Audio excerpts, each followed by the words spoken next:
పశ్చిమ గోదావరి జిల్లా ఉండి నియోజకవర్గం ఆంధ్రప్రదేశ్ రాష్ట్ర వైఎస్ఆర్సీపీ సీనియర్ నాయకులు, న్యాయ విభాగపు సభ్యులు, ప్రముఖ న్యాయవాది పల్లె ప్రభాకర్ రెడ్డి ఆక్వీడులోని తన కార్యాలయంలో ఆది న్యూస్ ప్రతినిధి చింతా ఆదిశేషుతో ముఖాముఖి మాట్లాడుతూ వచ్చే ఎన్నికల్లో నరసాపురం ఎంపీ అభ్యర్థిని గూడూరి ఉమాబాలను, జిల్లాలోని 7 అసెంబ్లీ నియోజకవర్గాల్లో పోటీ చేస్తున్న వైసీపీ అభ్యర్థులను గెలిపించాలని జిల్లా వాసులను కోరారు.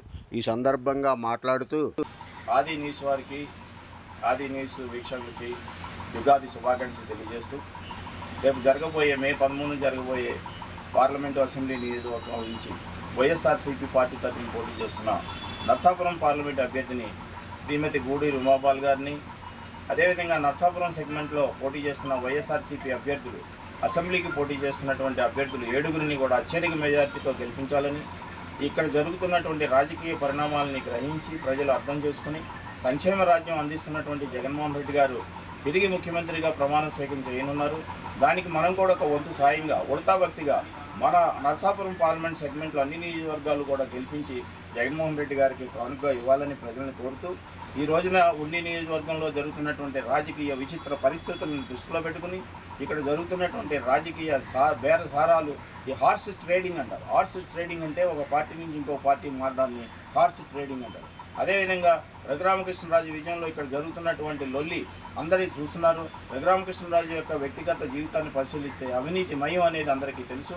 ఇతనికి ఎప్పుడు కూడా ప్రజా సంబంధాలు లేవు. అటువంటి వ్యక్తిని గెలిపించడం ద్వారా మన గొయ్యి మనమే తవ్వుకున్నట్లు అవుతుందని, మరీ ముఖ్యంగా నరసాపురం నుంచి ఒక బీసీ మహిళని కాదండి, ఆవిడ మహిళలకి ప్రతినిధిగా 75 సంవత్సరాల చరిత్రలో నరసాపురం పార్లమెంటు నుంచి మంచి రాజకీయ కుటుంబం నుంచి వచ్చినటువంటి వ్యక్తిని జగన్మోహన్ రెడ్డి గారు సెలెక్ట్ చేశారు ఎంపీ అభ్యర్థిగా. ఆవిడ లక్షల మెజార్టీతో విజయం సాధించబోతున్నారు.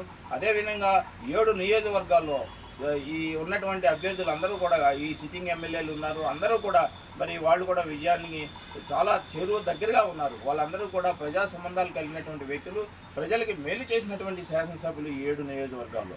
కాబట్టి ఇక్కడ పవన్ కానీ, చంద్రబాబు నాయుడు కానీ, బీజేపీ వారు ఏ విధమైనటువంటి పొత్తులు పెట్టుకున్నప్పటికీ కూడా ప్రజల్లో ఏ విధమైనటువంటి మార్పు రాదని, ఏ మార్పు అయినా సరే వాళ్ళు చేయాలనుకుంటే డబ్బుతోటి ఎన్ని విచిత్రాలు చేసినా, కుతంత్రాలు చేసినప్పటికీ కూడా ప్రజల మనసుల్లో జగన్మోహన్ రెడ్డి గారు శాశ్వతంగా ఉన్నారు. కాబట్టి 2024 మే 13 జరిగేటువంటి శాసనసభ పార్లమెంటు ఎన్నికల్లో ఈ వైఎస్ఆర్సీపీ పార్టీ తరఫున అభ్యర్థుల్ని ఫ్యాన్ గుర్తుకు ఓటు వేసి అత్యధిక మెజార్టీతో గెలిపించాలని చెప్పి ఈ 7 నియోజకవర్గాల ప్రజల్ని, అదేవిధంగా నరసాపురం పార్లమెంట్ సెగ్మెంట్ నుంచి పోటీ చేసినటువంటి ఉమాబాల గారికి 1 ఓటు, ఆయా శాసనసభ్యులు ఎవరైతే ఉన్నారో ఉండి, భీమవరం, పాలకొల్లు, నరసాపురం, తాడేపల్లిగూడెం, ఈ విధమైన మన పశ్చిమ గోదావరి జిల్లాకు సంబంధించినటువంటి నరసాపురం పార్లమెంట్లో ఉన్నటువంటి 7 నియోజకవర్గాల్లో కూడా వైఎస్ఆర్సీపీ పార్టీ అభ్యర్థులను గెలిపించాలని చెప్పి ఈ 2 ఓట్లు కూడా ఫ్యాన్ గుర్తుకు వేయాలని మరీ ప్రజల్ని ప్రార్థిస్తూ ఇక్కడ జరిగేటువంటి ఉండి నియోజకవర్గంలో జరిగేటువంటి రాజకీయ పరిణామాలను కూడా నిశ్చితంగా పరిశీలించి రఘురామకృష్ణ లాంటి రాజకీయ బ్రోకర్ని పక్కన పెట్టవలసిందిగాను, రాజకీయ వ్యభిచారిగా ఇతను రాజకీయాలు చేస్తున్నాడు, చంద్రబాబుని బ్లాక్మెయిల్ చేసి ఇతను టికెట్ తెచ్చుకున్నాడు. ఇక్కడ ఆల్రెడీ చంద్రబాబు నాయుడు శివరామరాజు గారిని, మంత్రి రామరాజు గారిని మోసం చేశాడు. ఈ విషయాలు తెలుసుకుని తెలుగుదేశం వారే అంటున్నారు, రఘురామకృష్ణరాజు కనుక ఉండి అసెంబ్లీ ఇస్తే ఇక్కడ తెలుగుదేశాన్ని భూస్థాపితం చేస్తామని అంటున్నారు. చాలా మంచి పరిణామం. ప్రజలు ప్రశ్నించేటువంటి తత్వానికి ముందుకు వచ్చారు. అటువంటి ప్రశ్నించాలి, అన్యాయాన్ని ప్రశ్నించేటువంటి పరిస్థితి వాళ్ళు తెలుసుకున్నారు. కాబట్టి చంద్రబాబు నాయుడు చేసినటువంటి రాజకీయ కుట్రలను సహించేది లేదని చెప్పి తెలుగుదేశం వారే చెప్తున్నారు. ఇప్పటికైనా గ్రహించినందుకు ఆ తెలుగుదేశంలో ఎవరైతే ఆ అన్యాయాన్ని ఎదుర్కొంటున్నారో వాళ్ళందరికీ కూడా నేను వ్యక్తిగతంగా సంఘీభావం తెలియజేస్తున్నాను. మరి అదే రామరాజు గారికి కూడా నేను చెప్తున్నాను, అయ్యా మిమ్మల్ని బలిపశువును చేసినటువంటి చంద్రబాబు నాయుడు కుట్రలను తెలియజేయండి, బయటికి రండి, వైసీపీకి సహకరించండి. వైసీపీలో మీకు ఉన్నతమైనటువంటి స్థానం జగన్మోహన్ రెడ్డి గారు ఇస్తారు.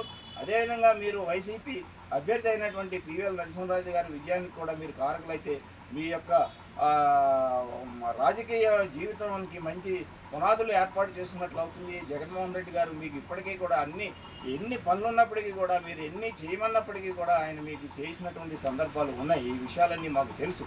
కాబట్టి ఒకసారి మీరు కంపేర్ చేసుకోండి, చంద్రబాబు నాయుడు ఎటువంటి వాడు, జగన్మోహన్ రెడ్డి ఎటువంటి వాడు అని కంపేర్ చేసుకుని మంత్రి రామరాజు గారికి జరిగినటువంటి అన్యాయాన్ని మరి ఆయా కార్యకర్తలు జీర్ణించుకోలేకపోతున్నారు. వాళ్ళందరికీ కూడా నేను విజ్ఞప్తి చేస్తున్నాను, మంచి హృదయంతో ఆహ్వానిస్తున్నాను. మీరందరూ కూడా మా వైసీపీ అభ్యర్థి పీవీఎల్ విజయానికి మరి మీరందరూ సహకరిస్తే ఇటువంటి రాజకీయ వ్యభిచారి, రాజకీయంగా అవినీతిపరుడైనటువంటి రఘురామకృష్ణరాజుని డిపాజిట్లు కూడా లేకుండా ఓడించేటువంటి పరిస్థితి ఉంటుంది. ఈ విషయాన్ని గమనించండి, మీ ఆత్మగౌరవాన్ని కాపాడుకోండి, మీ వ్యక్తిత్వాన్ని కాపాడుకోండి.